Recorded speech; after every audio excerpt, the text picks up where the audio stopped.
Hi friends, welcome to moms chef. So ఇవాళ video వచ్చేసి egg dum biryani. సింపుల్గా నా స్టైల్లో ఎలా తయారు చేసుకోవాలో చూసేద్దాం. ముందుగా మనకి కావాల్సిన ఎగ్స్ని బాయిల్ చేసుకోండి. స్టవ్ ఆన్ చేసుకొని మీ దగ్గర కనుక మట్టి పాత్ర ఉంటే మట్టి పాత్ర, లేదంటే ఓ గిన్నెని ఉంచండి. దాంట్లో తగినంత ఆయిల్ని వేసుకొని ఆనియన్స్ని డీప్ ఫ్రై చేసుకుందాం. గోల్డెన్ బ్రౌన్ కలర్ వచ్చేలా ఫ్రై చేయండి. ఇప్పుడు మనం కాస్త ఉప్పుని యాడ్ చేసుకుందాం. ఆనియన్స్ త్వరగా మగ్గడానికి ఉప్పుని యాడ్ చేస్తాం. ఇలా గోల్డెన్ బ్రౌన్ కలర్ వచ్చాక ఓ ప్లేట్లోకి తీసుకోండి. బాయిల్ చేసుకున్న ఎగ్స్కి చాక్తో అలా కాట్లు పెట్టుకొని నూనెలో ఫ్రై చేసుకోండి. అవి ఫ్రై అయ్యాక ఓ టీ స్పూన్ ఉప్పు, అలాగే హాఫ్ టీ స్పూన్ కారం, హాఫ్ టీ స్పూన్ పసుపు వేసుకొని కలుపుకోండి. నెమ్మదిగా కలుపుకోండి, లేదంటే మనకి ఎగ్స్ చితికిపోతాయి. ఇలా ఫ్రై అయ్యాక ఓ గిన్నెలోకి తీసుకోండి. ఆ ఆయిల్లోనే బిర్యానీ ఆకు, 2 ఇలాచీ, ఓ 4 లవంగాలు, కాస్త దాల్చిన చెక్క, కొంచెం షాజీరా వేసుకోండి. అలాగే కస్తూరి మేతి.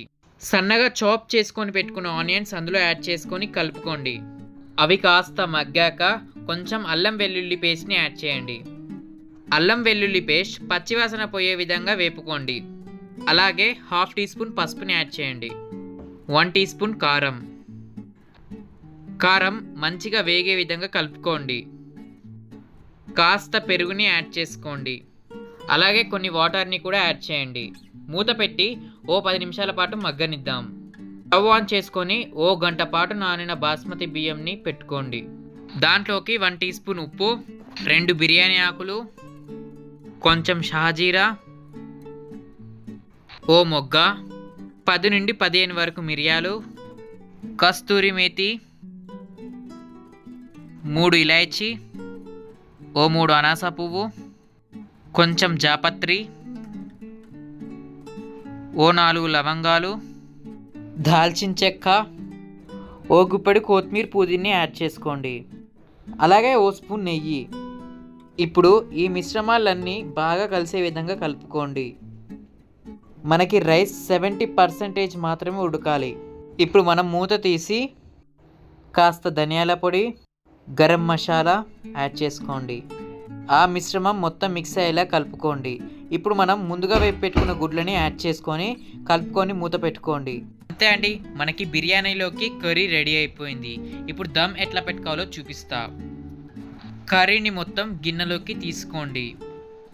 ఇప్పుడు మనం ముందుగా పెట్టుకున్న రైస్ ఎంతవరకు వచ్చేసిందో చూసేసుకుందాం. రైస్ మనకి 70% ఎలా ఉడికిందో చూసేద్దాం. రైస్ని తీసుకొని ఇలా నలపండి. అది నలిగినట్టయితే రైస్ మనకి 70% ఉడికినట్టే. ఇప్పుడు మనం మీడియం ఫ్లేమ్లో స్టవ్ ఆన్ చేసుకొని ఓ మట్టి పాత్రని పెట్టుకొని దాంట్లోకి మనం వడకట్టుకున్న రైస్ని యాడ్ చేసుకుందాం లేయర్స్లా. మనం 2 లేయర్స్ వేసాక ఇప్పుడు మనం ఎగ్ కర్రీని మొత్తం అందులో యాడ్ చేసుకుందాం. ఆ మిశ్రమం మొత్తం సెట్ చేసుకున్నాక కొంచెం కొత్తిమీర పుదీనా, అలాగే ఫ్రైడ్ ఆనియన్స్ని యాడ్ చేస్తాం. మిగిలిన రైస్ని కూడా లేయర్స్లా వేసుకోండి. లేయర్స్లా వేసుకున్నాక ఇప్పుడు మనం ఫ్రైడ్ ఆనియన్స్ని వేసుకుందాం. కట్ చేసుకున్న వేపి పెట్టుకున్న జీడిపప్పుని యాడ్ చేసుకోండి. అవైలబుల్ ఉంటేనే వేసుకోండి, లేదంటే స్కిప్ చేయండి. అలాగే నచ్చితే కొంచెం ఫుడ్ కలర్ని యాడ్ చేసుకోండి. కొంచెం కస్తూరి మేతిని కూడా యాడ్ చేసుకోండి. మూత పెట్టి ఓ 15 నిమిషాల పాటు దమ్ చేయండి. 15 నిమిషాల తర్వాత స్టవ్ ఆఫ్ చేసుకొని మూత తీయకుండా ఓ 10 నిమిషాలు అలాగే ఉంచండి. అంతే అండి, వేడి వేడి ఎగ్ దమ్ బిర్యానీ రెడీ. ఎంతో ఈజీగా అండ్ టేస్టీగా చాలా బాగుంటుంది. సో కొత్తగా కనుక మన ఛానల్ని చూస్తున్నట్టయితే ప్లీజ్ లైక్ చేయండి, షేర్ చేయండి, అదేవిధంగా మన ఛానల్ని సబ్స్క్రైబ్ చేసుకోండి. ఓకే డ్యూడ్, ఉంటాం మళ్ళా.